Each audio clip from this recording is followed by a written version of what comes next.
Rabbil alamin wa bihi nasta'in wa ba'd. Assalamualaikum warahmatullahi wabarakatuh.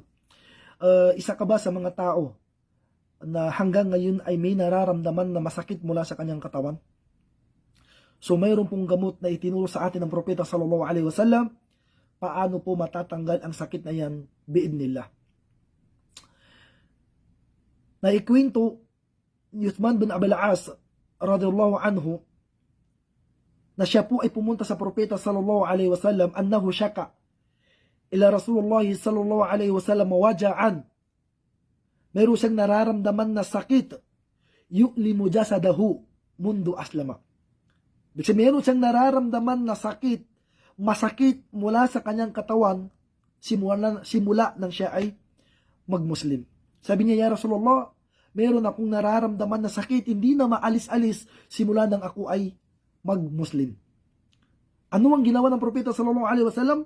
Fa'amarahu sallallahu alaihi wasallam an yada'a yadahu ala ma yu'limuhu min jasadihi. Pinag-utusan siya ng Rasulullah na kunin ang kanyang kamay at hawakan yung kanyang masakit o yung saan ang masakit mula sa kanyang katawan at basahin mo, sabi ng propeta kay Uthman bin Abil As ng 3 beses ang Bismillah, Bismillah, Bismillah at isunod mo ng 7 beses ang a'udhu bi'izzatillahi wa qudratihi min syarri ma ajid wa uhadir.